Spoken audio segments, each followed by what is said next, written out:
overall, the theme that's emerging from this conversation is we need to shift more from our thoughts to paying attention to the impact of our thoughts on our body. We very much have come into a society of a pill for every ill.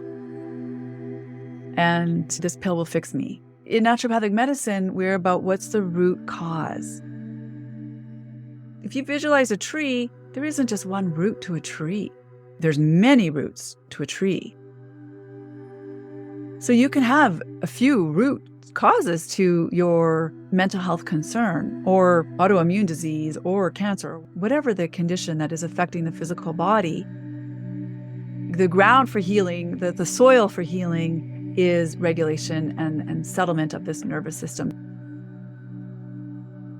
The top 5 things that get Canadians at the end of the day: heart disease, cancer, type 2 diabetes, pulmonary issues, mental health. That's 5 things. Not necessarily in that order, but what's behind all 5 of those? Stress. But why don't we just say the 5 things that get Canadians at the end of the day are stress and stress? And everyone's different in their capacity and their resiliency and their ability to handle not only physiological stresses, but mental and emotional and spiritual stresses. I look at my depressions as the way that my soul was calling me home.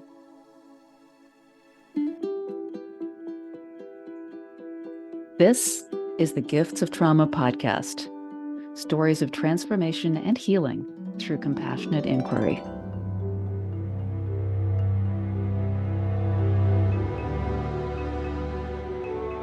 Welcome to the Gifts of Trauma podcast. I'm here today with Dr. Christina Bjorndal. Am I saying that correctly? You are. Thank you. She is a naturopathic doctor, a best-selling author, a teacher, and a retreat leader. But that description alone leaves out some critical elements, such as your background in corporate marketing, your love of nature, and actively enjoying the natural beauty of your local environment. So I'd like to ask you to introduce yourself to our listeners. Coming from the inside, coming from the heart, who are you? This is the existential question, isn't it? Who am I? Yes. So I am someone who walks through the world wearing some wounds, and that has deepened my inquiry into self through my journey with myself and the diagnoses that I've had. And I'm going to use the word overcome. Beautiful. Thank you. Now, the theme of this conversation is psychoneuroimmunology, which is, according to the Oxford Dictionary, the study of the effect of the mind on health and resistance to disease. I'm wondering what you'd like to add to that definition. So psychoneuroimmunology to me means your thoughts affect your physiology. Your thoughts affect how your body functions. And it's originally coined by Candace Pert in the 1980s. She wrote a book called The Molecules of Emotion. And for me, it offers opportunity and hope for people, because it's because of this piece that there's cognitive flexibility that we can integrate into our lives. So you're not just this fixed entity. Your brain isn't a lump of cement. It's got more of a plastic quality. And so psychoneuroimmunology then lends into this other concept of neuroplasticity, which means exactly what that word means, plastic, right? Your brain, your body for that matter, has a plastic or bendy, pliable quality to it. And you're not fixed in the sense of, I'm using that word fixed in the terms, meaning the term of concrete. It's not game over, right? Until it is. So then it's just this, to me, another word for it in simplicity sakes, it would be to say just that it means hope. Yeah, I like that. And I love your metaphor, because when I think of concrete, I think of gray matter. And maybe we should be thinking of silly putty instead. Yes, exactly. And that's probably the color of the brain is more the color silly putty, I would imagine, than this dark gray, dull. Yeah, solid entity. Yes. And I love that, because that we'll talk later about change your mind, change your life. It's all in that realm, which has sounded very new agey, very theoretical, but you've studied the science behind that, and I'm going to be really excited to get into that. Now, I asked you before we began recording about your intention for this conversation, which is how we begin every compassionate inquiry session. And I wonder if you'd like to share that. Yeah, my intention is to share a message of mental health. So no matter how dark, deep, difficult, challenging the circumstances may be in your life or that you've gone through in your life, you can find a place of healing. It is actually possible to get to this place of healing when we integrate a mind, body, spirit, or holistic approach. So that's the intention, is just to coming back to that word of possibility and hope for people. Beautiful. Thank you. Now, I'd like to speak about your background just a little bit more to frame up our conversation about psychoneuroimmunology. You went back to school to train as a naturopathic doctor when you were 33 and had already spent over 10 years climbing the corporate ladder, mainly at HSBC, which, for people who don't know, is the Hong Kong and Shanghai Banking Corporation, heavy-duty corporation. What motivated this change of direction? Yes. So this was really pivotal. So I had a lot of struggles in my mental health leading up to working in the corporate world. And what culminated this change in the career was after a suicide attempt I had, which left me in a coma with kidney failure. I was on dialysis and I came out of this coma. And I can tell you, I wasn't happy. I wasn't joyous. The ER doc took extreme measures to save my life. In fact, I think I was more depressed that it didn't work and that I was still here. Now, have changed that viewpoint now, but at that time, I was really not enjoying where I was, who I was, what I was doing. And as I was recovering, a friend gave me a book to read called Return to Love by Marianne Williamson. And in that book, there is a quote on surrender, which goes along these lines. Surrender is not about breaking out of anything. It's a gentle melting into who you really are.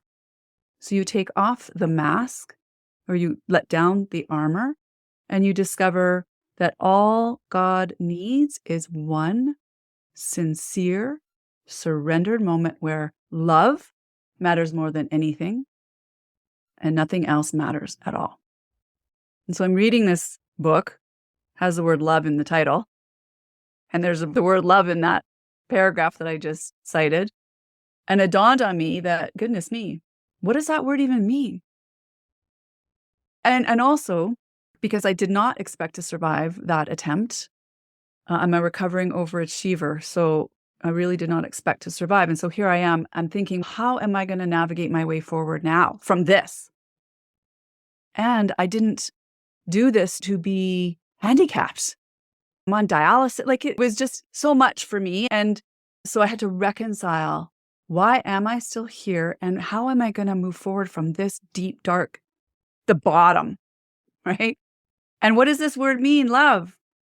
What does it even mean? Anyway, it began the self-inquiry into, okay, there's got to be another way to navigate this. And the diagnoses I had received up until that point in time had been bulimia, depression, anxiety, and bipolar disorder type 1. So I've had some psychotic events. The change was precipitated by me seeking another way to navigate my mental health. I ended up moving into, again, thanks to the same friend that gave me that book to read. She was a nutritionist and she was always encouraging me to look at nutrition, to look at naturopathic medicine.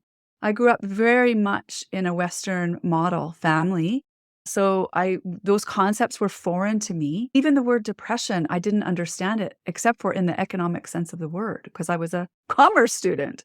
I went to see a nutritionally oriented psychiatrist. I went to see a naturopathic doctor. And lo and behold, I took the prescriptions that they gave for me, along with the Western prescriptions, which when I was doing those on their own, I wasn't well. You don't have suicide attempts when you're well, right? Anyway, I had my first year where I felt free from depression and anxiety, which I had not experienced in the decade or more prior to that. little light bulb went off, and I thought to myself, there's got to be something to this. There's something to this. So let's explore it further. And I just continued my inquiry into naturopathic medicine. And then I eventually got up the courage to leave my job because it was a very sought after position. And every time I did dip my toe in the, hey, I might be making a career change water or enter that conversation with someone, they would say, why would you do that? Really? Why would you leave? When it's, why would I stay? You said something about when you worked in the corporate world, you wore an everything is okay on the outside, but I'm dying on the inside mask every day. Was that pivotal in your decision to finally leave? And what was that doing to you, wearing that mask every day? So that mask was literally sucking the life out of me. I did not feel I could be authentic as a woman working in a very sort of old boys network. This was at a time when affirmative action was coming online in the 90s. They were hiring women, but men weren't happy about that we were seated around the boardroom table. So I felt a lot of that I had to hide who I was and that I had to be more like a man in terms of suppressing emotions and not showing any vulnerability or instability whatsoever. Not to mention that my psychiatrist said, hey, Chris, don't tell anybody about your diagnosis. He was saying that from a place of protection of me because in mania, one of the symptoms can be excessive spending. And here I am in high net worth private money management, right? We don't want to be taking risks on people's life savings. So I felt that the way I interpreted that statement was, oh boy, this is a deep, dark thing that is not to be shared and it needs to be hidden. So did it show up as shameful? Is that how you took it? Yeah, absolutely. Shame and also embarrassment. Thankfully, actually, during that decade that I worked at HSBC, I never did have a manic episode. It was just depression. And so to the point where I wondered, was I misdiagnosed? And that's entirely possible. And it's interesting what you said earlier about understanding depression only from the economic perspective. You had your own Great Depression, like 10 years. That's a long time. So you also said that you discerned that adoption trauma was at the root of your mental health challenges. How did you figure that out? How did you put those pieces together? Mm-hmm. Yeah, so it's always interesting when people ask, when did things begin, right? And so for me, I am adopted, and I put that together actually in a session with Gabor Mate. He interviewed me for his book, The Myth of Normal. And when we were having this interaction, he asked me about anger. And my response was, I don't do anger. And his response was, let's talk about that. Because what we ignore or don't want to look at can mean that there is something actually to look at. So what preceded the question about anger was he asked me, why so much depression? Why so much depression, Chris? And what emotion might you have depressed in you? And then we got to this place of anger. And so he asked me when I mentioned about adoption, he asked me, how do you think you would have felt, right, coming out of the womb? And asked me some questions that I actually did not have the answer to, like, when was I adopted? At what age?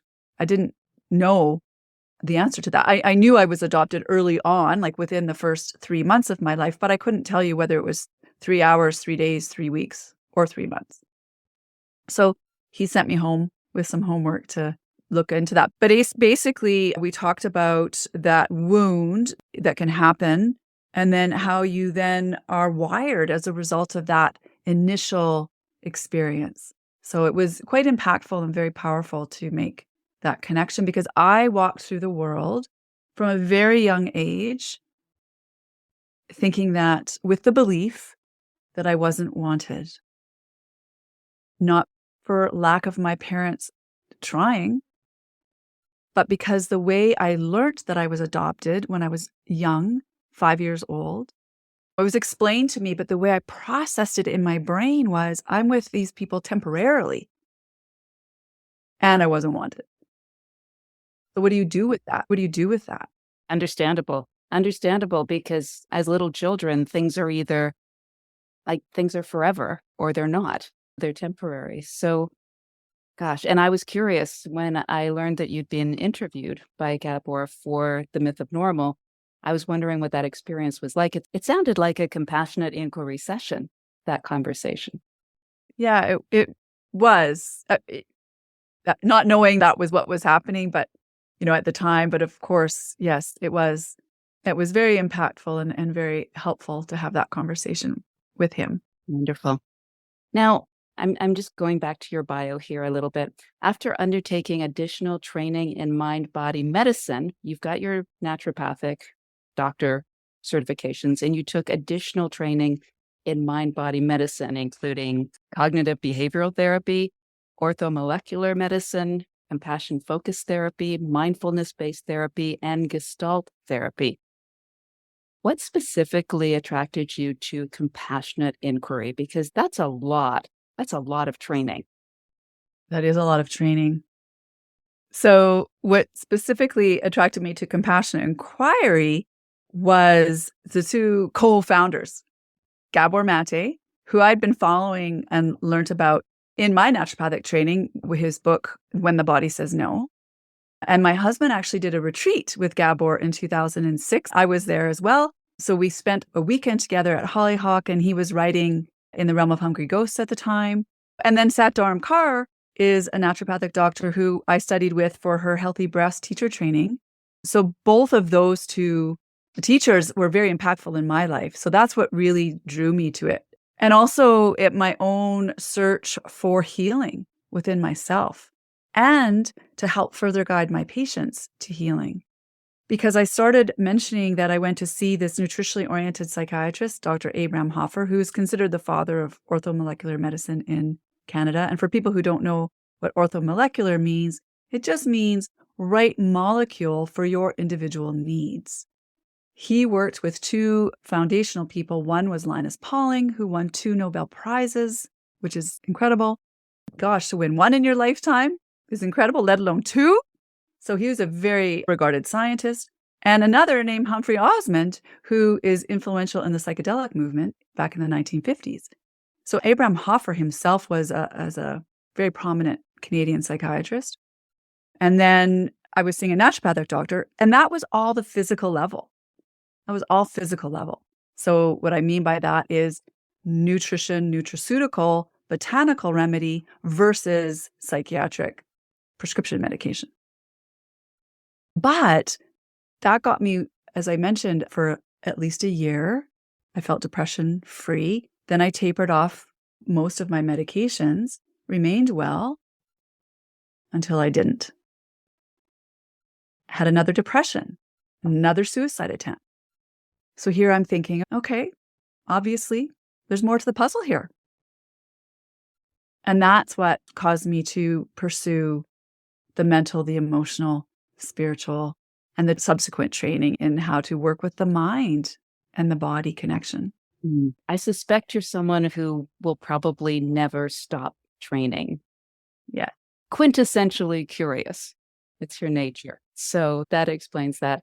Now, you said in something that you wrote, CI taught me to pay attention to what was going on with my patient and also what was going on within me while I was with my patient.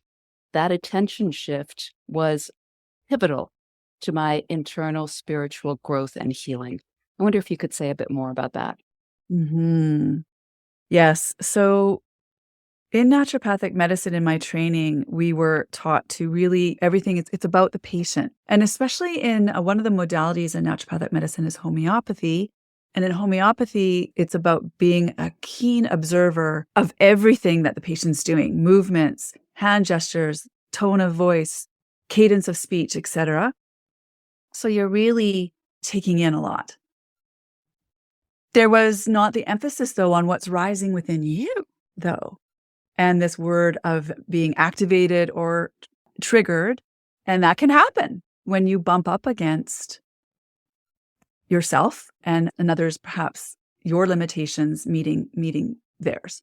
So with CI, it really helped me to pay attention to what is rising within me and to help clear those wounds, if you will, so that those tender points aren't touched and I can really truly be this vessel of presence with another and hold that space for them. Because if you're not aware of what's going on with you in a session, then the session becomes about you. I've had that experience. I know it well. Yes. And it's not helpful for either of you, the patient or yourself. So, are there any other ways that having a compassionate inquiry perspective influences your work with your patients? Yeah, so actually the training is incredible. And I was mentioning to you prior that at first my teacher in the cohort said that, okay, we need to bring a trigger every week to class. And when I first heard that, I thought to myself, oh, that's going to be really challenging. And of course, I could not wait to get to class each week because there was many things for me that I felt bumped up against during the course of a week. So when you can deepen the inquiry into yourself, your spirit, your soul, your journey makes some sense of your thoughts and the connection to that emotional realm that happens within this container that is your body. You learn to lean into the space between the stimulus and the response and allow stillness to lead the way, ultimately to love.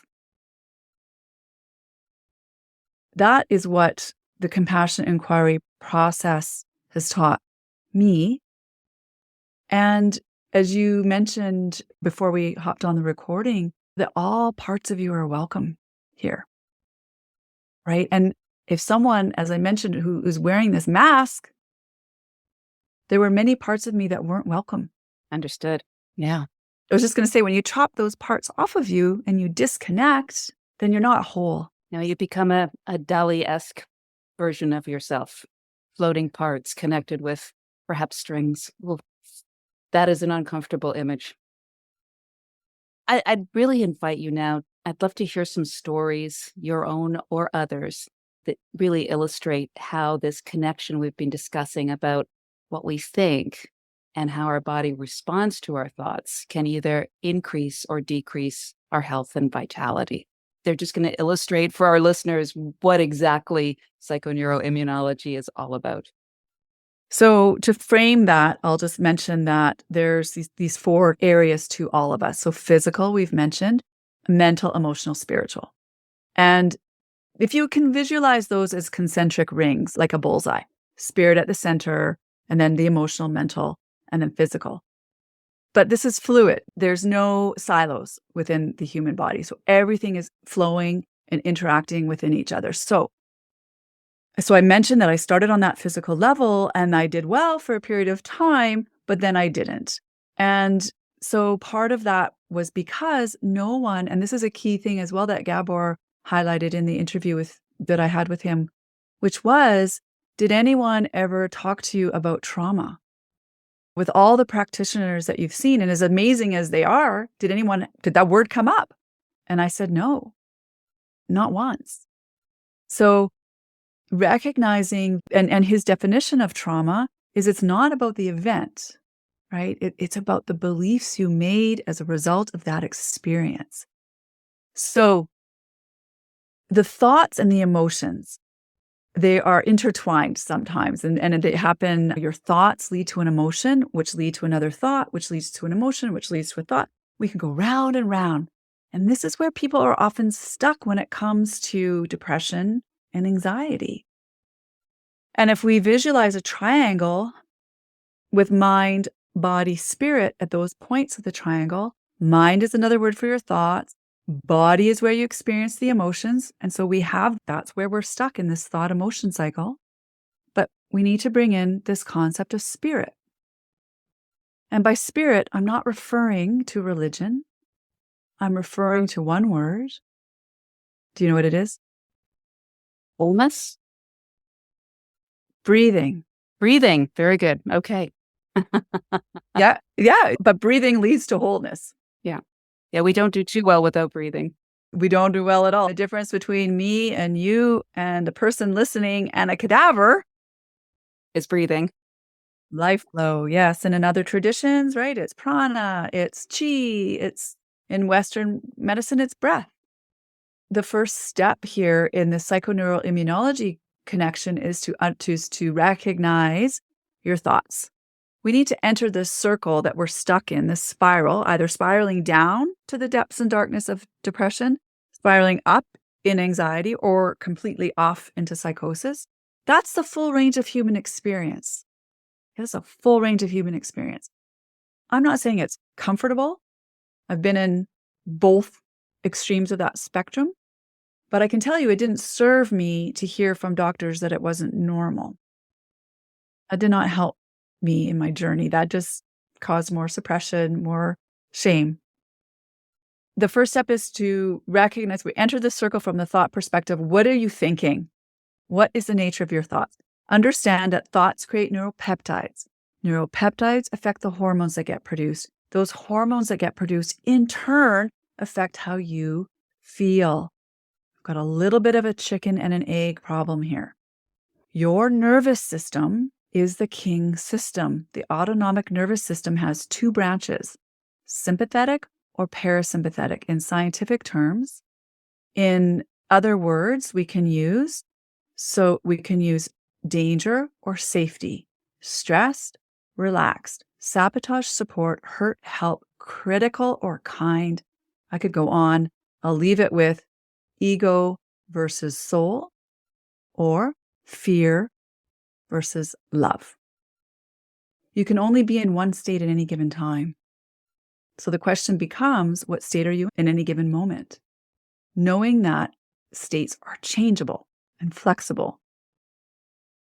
When I ask my patients, if we add up the parasympathetic, sympathetic to be 100%, on average, just tell me, where are you living?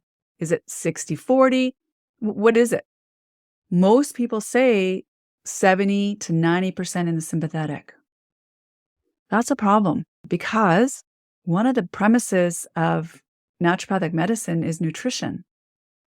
Nutrition happens in a parasympathetic state when you rest and digest. You don't digest when you're stressed. So it's all about calming the nervous system with the breath. That's a key point, if I may interrupt for just a second, because you could be a type A personality. You could be you as you described you before any of this enlightenment. You're eating the right foods. You've done your research. You've seen how much protein and carbs. You could be eating the best diet. But if you're not in the right physiological state, it doesn't matter because you're not resting and digesting. So all of that good, probably pricey nutrition is just passing through you without benefiting you at all. That's a key point. It's a huge point. And it's one of my pet peeves about the health industry. Everyone's focused on the food you're eating. And don't get me wrong, it is important. It is. But the state in which you eat that food is more important. It's more important. And many are chomp, chomp, swallow, eating on the run. And guess what else we forget? Digestion starts not when food hits your mouth. It starts with a sense of smell when you're cooking that food, which is another thing that's lost in our society. If Uber Eats drops something at your door, you don't have much time to smell it before you're literally inhaling it. I get it. Yeah. And remember, I had an eating disorder. Have an eating disorder. So there were a lot of cracks in my nutritional foundation. And this is so important for people to understand because you derive your neurotransmitters, the key ones in mental health that people focus on, serotonin, dopamine, and GABA. You derive all three of those from essential amino acids, which is one little book I wrote, The Essential Diet, Eating for Mental Health. It's just it's just a 2-week menu plan. However, it's ensuring that you're getting these essential amino acids, keyword essential. If you don't get them from the outside, you can't make them inside of you. We're just not wired that way. And all the positive thinking in the world is not going to affect that fact. Yes, fair enough. So back to psychoneuroimmunology, we have to create some change in some way if we want to have a different experience than what we're having, right? And the thought and the emotion connection is so important. And so for myself, this first step is recognize, again, what are you thinking? This was taught to me by my naturopathic doctor. Then the next step is once you have awareness that you might be spiraling, then refrain, i.e. stop, by relaxing into the breath. And I want to highlight the breath as well here. With our inhale through the nose, we hit a spot, very thin membrane between the brain and the nasal cavity in the sinuses. There's a little pouch called the sella turcica, which houses the hypothalamus and pituitary. Those are the master glands in the brain that are the puppeteers, if you will, to the hormones. When we inhale through the nose, we give a little bit of turbine wind action stimulation, gentle touch to that part.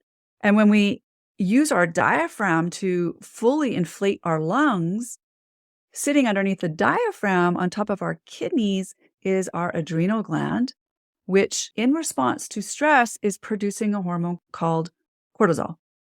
Cortisol then feeds back up to the brain and signals, hey, it's either safe or it's not. Stress is stress. So getting married and getting divorced, same thing. So it's our brain that will make the interpretation of whether those are good or bad. We'll make that differentiation. Hopefully it's a good thing if you're entering into marriage. Yeah. And if I can interrupt again just for a second, that's a key point too, the impact of the breath on the body, because I've consulted naturopaths on and off for years, and I tend to hold my breath a lot. I have an old pattern of not breathing well and regularly. And I've had issues identified with my adrenals, and not one of those individuals has asked me about how I breathe or made an observation about my breathing patterns. So yes, thank you for that. Well, you're welcome. To just really hit this home, the Latin derivation of the word inspire means to impart wisdom to a human soul. It's just so beautiful, right? And so the first thing we look for when a baby is born is the breath. And then the last thing we look for when someone passes is the last breath. And in between, we ignore it. It's right.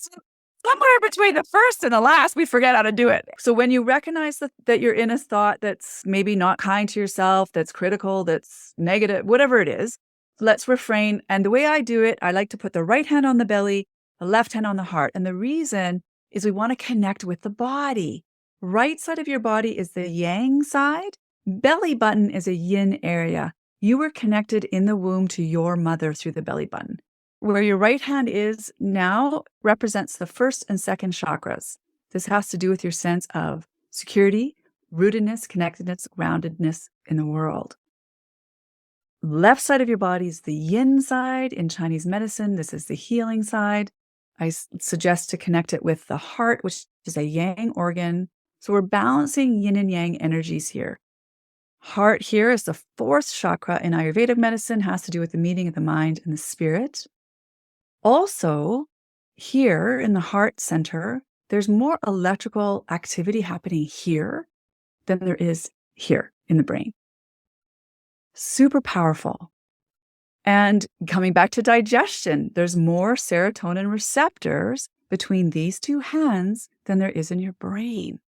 There is a bidirectional gut-brain relationship here. Very important for people to understand.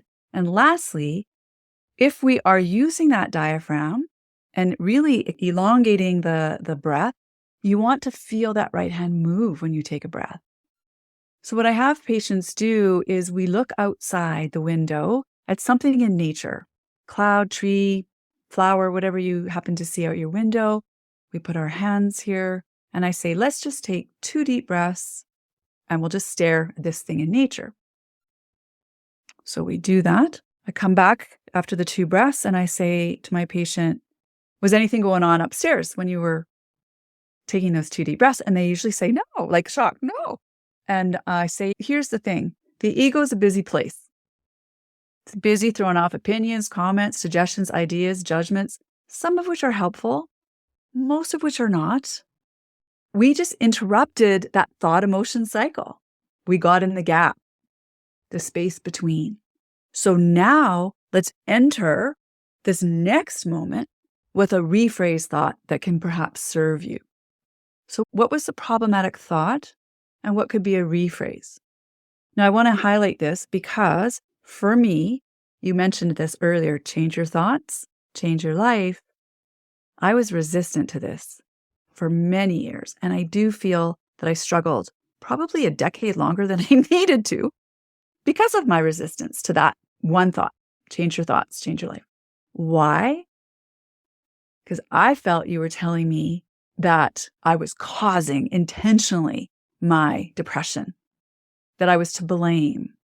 Also, I felt like saying an affirmation was like spraying whipping cream on a pile of bologna. Sorry, that's a picture. Thank you. Yeah, usually I swear, but I thought I'd keep it. Use different B words, so I could use bologna instead, but you can fill in the gaps there. Got it. Here's what is important for people to understand, because I know many people are in my camp, in that resistant camp, about changing your thoughts, change your life. And here's the thing, though. In psychoneuroimmunology, nowhere does it say you have to believe the thought. If we can just be curious and open and perhaps just be neutral in our thinking, right? Me, the rephrase, the common problematic thought was, I am unworthy, I am unwanted, I am unlovable, I'm not good enough, I'm not good enough-itis. Then the rephrase would be, I am worthy, which that's hard. That was a stretch for me to believe. So the neutral thought is just, I am. And we don't fill in the blank. Yeah. Yeah. I think everybody could agree with that. We all can say I am, and it's Truthful. Because you're here. You are. The key point that we have to understand, though, to connect this to psychoneuroimmunology is when you say I am worthy, is your nervous system stressing out with that thought? The neuropeptide cascade is different than the neuropeptide cascade with I am unworthy. And in time, you will create different hormones, and lo and behold, you will feel better. So there you go. And I appreciate you saying that. We had a guest on a few weeks ago, Dr. Louise Taylor, and she shared the story of, I think it was Louise Hay affirmations, and she said exactly what you did. I repeated these things to myself, even though the thought came up after everyone, that's bullshit. She said, but I kept saying them until I believed them. And I think that probably is the rigor that's required. And for those of us who were brought up Western mindset, logic rules, everything has to be proven, this is stepping out of our comfort zone. This is putting us in a place that we're not used to. And what you said too, I'm going to extrapolate a little bit and correct me if I've gone too far, especially at times such as we find ourselves in right now, where there's so much polarization, life is so uncertain. If we watch the news, not only are we probably very dysregulated, but we're constantly bombarded by shocking information. This has changed, that has changed. So are you suggesting that if we choose to not mull on what we've heard, think something else, that we can somehow avoid going deep into stress or depression or anxiety that paying attention to current events can cause? So the word avoid, we want to be mindful of that word because, so what I would say is, with respect to the circumstances of the world, keep in mind that we just came through a pandemic. Feels, goodness me, it's already been 5 years. So I exited stage left from the news many years ago. My husband is a CBC junkie, so I do still hear it. And for people who are listening, because I know that there's, people who are not Canadian, so that just stands for the Canadian Broadcasting Corporation. So if you're a person that wants to be informed of what is happening around the world, then be mindful of what you do with that information and how it affects your nervous system. So how do you feel after you watch the news? I'm too deep of an empathic person to feel settled after I watch the news, especially right before I go to bed, because guess what? Cortisol also inhibits. It inhibits melatonin. And how's one of the most important ways for us to regulate our lives is with our sleep. So we have to be really careful with that. So I would say be in the world, but not of the world. Yeah. Yeah, I appreciate that. Thank you for that feedback. Yes. And again, avoid leads to wrong making and blame and judgment. So thank you for catching that. Overall, the theme that's emerging from this conversation is we need to shift more from our thoughts to paying attention to the impact of our thoughts on our body. And that's something that people complain that they're too busy, they're stressed. Some people have to take 2 jobs to survive in these economic times. Like there's this busyness, there's this fast pace. That's why the food is being delivered at the door with no time to take in the aroma and get our gastrointestinal tract ready to digest. It's so fast. But I think if people can incite curiosity and just play around with this a little bit, maybe they don't believe it, but if they can just play with it and be curious and experiment for themselves. Do you recommend something like that for people who are a little dubious about treading this ground? We very much have come into a society of a pill for every ill, and this pill will fix me. And in naturopathic medicine, we're about what's the root cause. And recognize that if you visualize a tree, there isn't just one root to a tree. There's many roots to a tree. So you can have a few root causes to your mental health concern or autoimmune disease or cancer or whatever the condition that is affecting the physical body. The ground for healing, the soil for healing is regulation and settlement of this nervous system. Because in Canada, we talk about the top 5 things that get Canadians at the end of the day: heart disease, cancer, type 2 diabetes, pulmonary issues, mental health. That's 5 things. Not necessarily in that order, but what's behind all 5 of those? Stress. But why don't we just say the 5 things that get Canadians at the end of the day are stress and stress? Yeah. Well, and everyone's different in their capacity and their resiliency and their ability to handle not only physiological stresses, but mental and emotional and spiritual stresses. I look at my depressions as the way that my soul was calling me home. I felt often that I was caught between 2 voices: the voice of the egoic mind of the world telling me to succeed and strive. So that's pulling me in this one direction. And then the other voice that was telling me that this isn't serving you. And eventually I listened to the whispers, of my soul that were saying that there's another way to navigate your health here, Chris. And that voice is within us, but this egoic voice is often a little louder and tends to drown out this other voice that can rise when we get into that space of stillness. It's the voice that's accustomed to commanding our attention. And this, what you've just said, ties into a quote that I'd like to share, quoting you. As we heal ourselves, the opportunity to expand our empathic presence is available to us. It is in this expansion, the capacity to hold the space between 2 hearts, that healing happens. It has been a gift to me to learn this process and to deepen and extend my ability to be loving in the moment with others. Fundamentally, I believe love is medicine. So you stepped out of the known, proven, familiar Western world into this deep abyss, and you found your footing in that new world.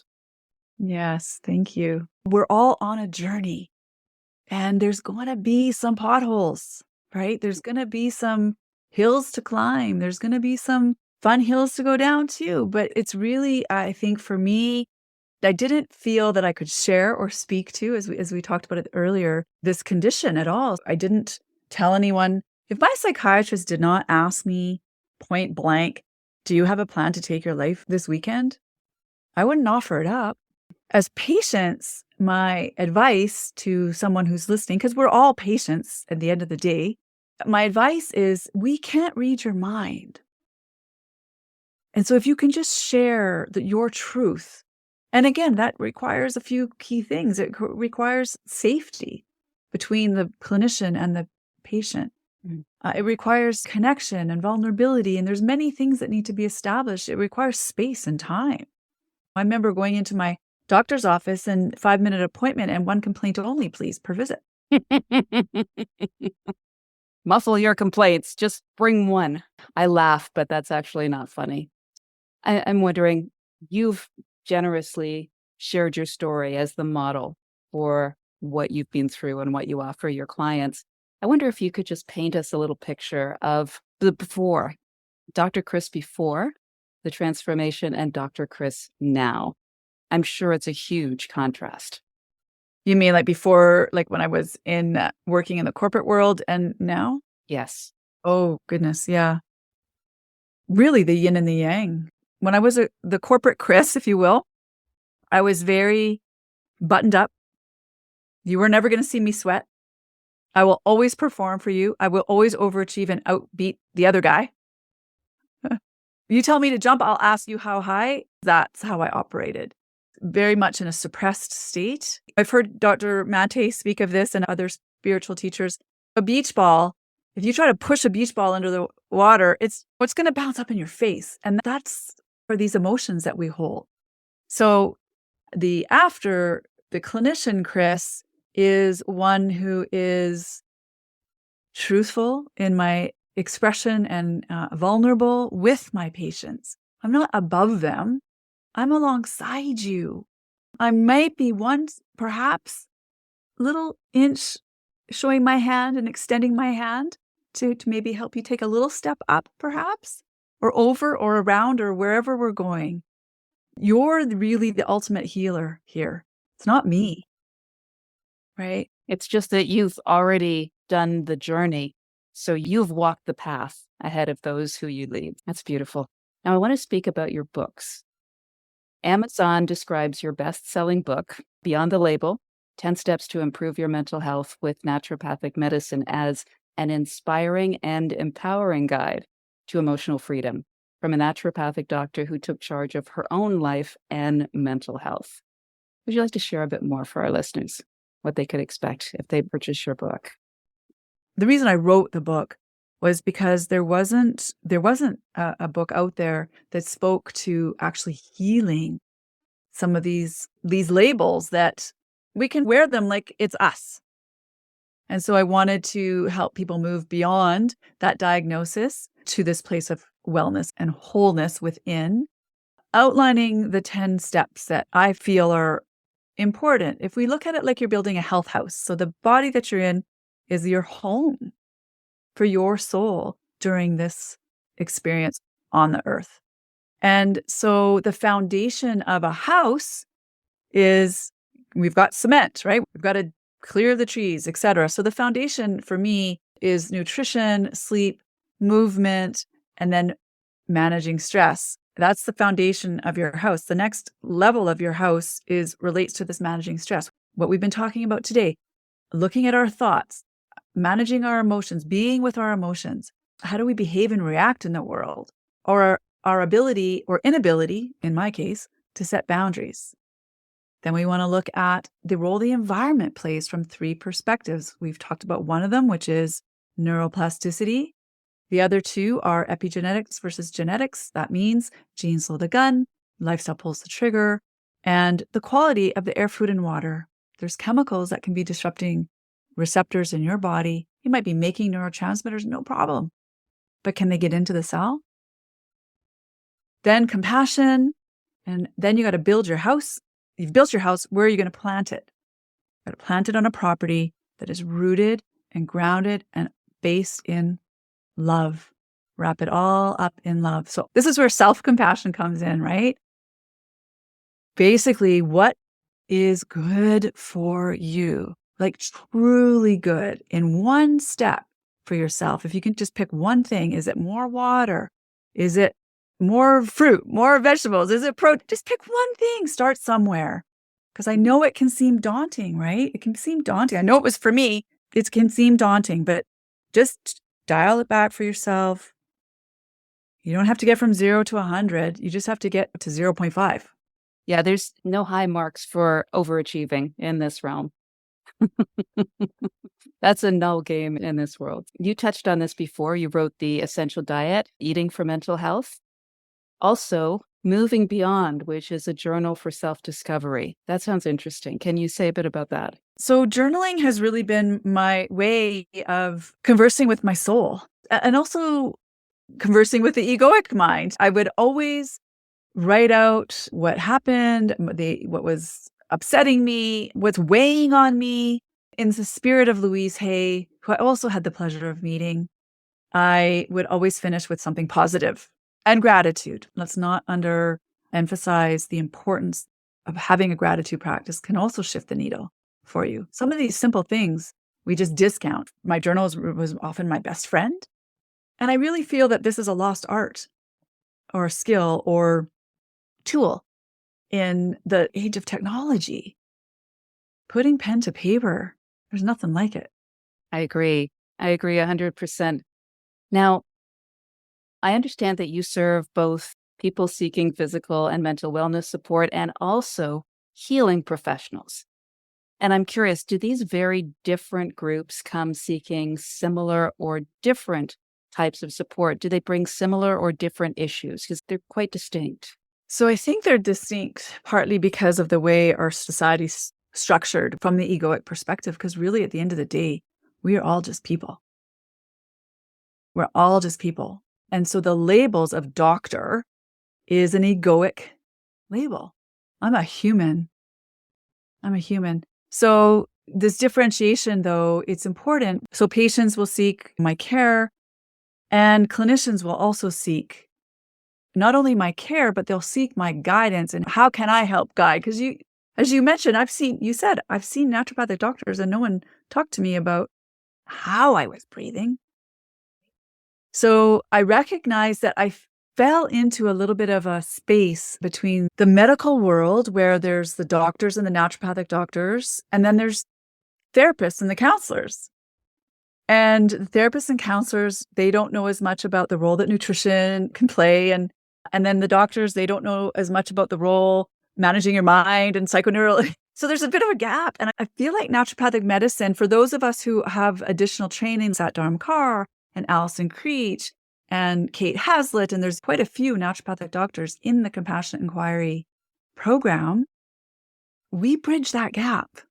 Yeah. It's almost as if there needs to be a new title for the work you do so that people seeking this full mind-body support can recognize your qualifications and spot you and seek you out. So we'll put that out there for someone to invent. They definitely need a new category of physician.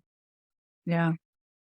Now, I wonder, just for the listeners, everything we've discussed today, Dr. Chris's books, all the books we've talked about, her website, all of those will be in the show notes. So I'm wondering if you could share a little bit about the courses you offer and the retreat you offer that looks phenomenal out in Canmore. Mm-hmm.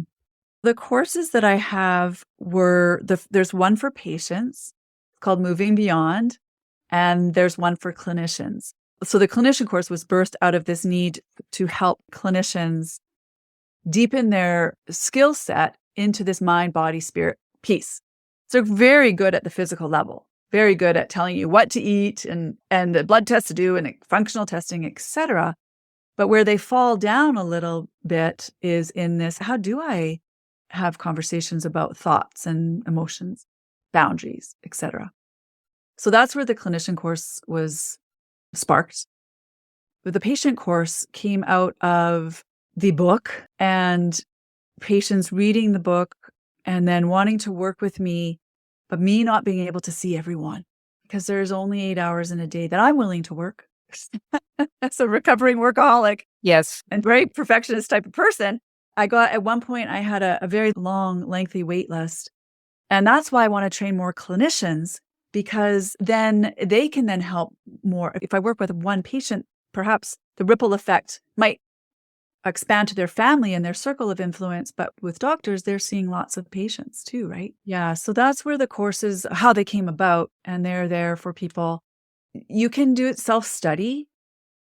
Just if you read through it and you're interested, please just reach out to me and I can explain how to navigate. I was doing group programs and I haven't decided when I'm going to do the next group program.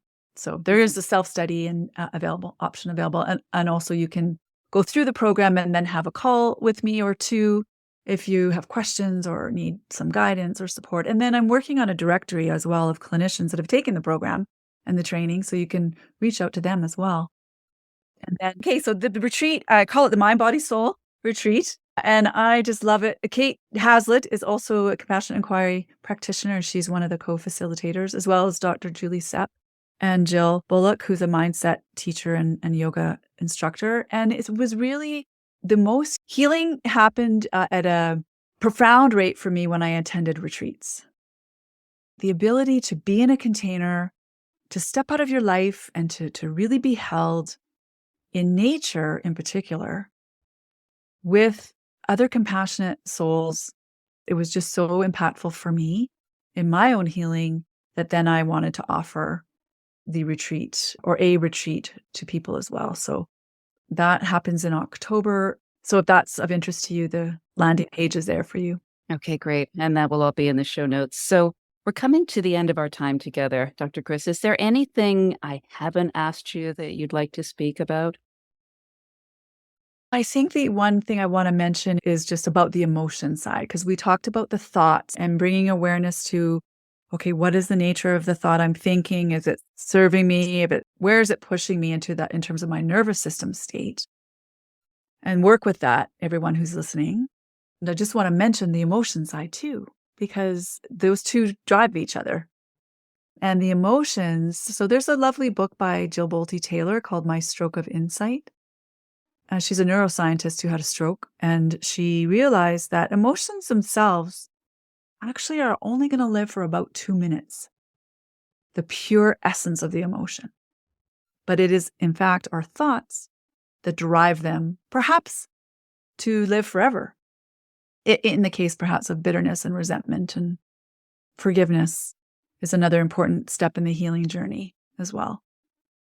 I often hear people say, I'm afraid of my emotions. Or even with, as I mentioned with Gabor, I said, well, I don't do anger. So you're a vessel, you're a container, and all these emotions exist within you like a slinky, in a sense. They can come and they can go. They can rise and they can fall. But understand that your emotions, in the sense, can be like waves. Some of them can be like, you can feel like you're being washed over by a tsunami. So you're the ocean, though. Right? And as the ocean, you can hold that wave as it rises within you. It will fall back into you. You are the container. They're not to be afraid of. And I will just quote Jeff Foster here. He said, healing, and then you can insert anxiety, depression, sadness, whatever it is you're working on for yourself or that you want to heal within yourself. Let's just say sadness, healing sadness. So sadness doesn't want to be healed. It wants to be held. So if you visualize your emotions like children, and if a 3-year-old knocks on your door and they're hungry and they're cold, you're not going to slam the door in their face, I would hope. Right? You're going to welcome them in. And these emotions need to be welcomed and held by you, felt by you. That's part of the journey. And then for people like myself who have really had this elevation and escalation and experience of psychosis, there's a lot of emotions up there, right? And so I'll just say this last piece, that when I stopped disowning this aspect of myself, stopped hating, if you will, because I did hate psychosis, once I started loving it, it stopped showing up, stopped calling for my attention. So the metaphor of children is very apt, because children want our attention. Thank you so much. You're welcome. Thank you so much for being with us today, Dr. Chris. And normally I would close by inviting you to share a pearl of wisdom, but in homage to Louise Hay, maybe we can invite you to share a pearl of inspiration with our listeners, something for them to put a full stop to this conversation. I would say that the essence of you is love. And if you can find a way to lead and enter the conversation with yourself from a loving perspective, to shift that inner voice from that critic to someone that's gentler and softer and kinder, and take that helping hand and allow that to lead you to the essence of you, which ultimately wants to be whole. And all of you is welcome. Dr. Christina Bjorndal, thank you so much for being with us today on the Gifts of Trauma podcast. Thanks for having me. It's great to be here. If you've been listening to our podcast and are curious about the compassionate inquiry approach developed by Dr. Gabor Mate and Sataram Kaur, consider joining the professional training program. It's open to all healing professionals, including naturopaths, physicians, body workers, coaches, and therapists. In addition to learning how to use compassion to support your clients in their most vulnerable moments with greater empathy and authenticity, you'll also deepen your own internal process. If you're interested, look for the link in the show notes. Applications close March 30th.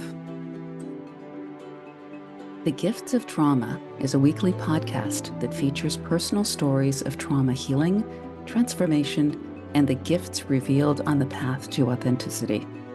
Listen on Apple, Spotify, all podcast platforms. Rate, review, and share it with your clients, colleagues, and family. Subscribe and you won't miss an episode. Please note, this podcast is for informational purposes only. It is not a substitute for personal therapy or a DIY formula for self-therapy.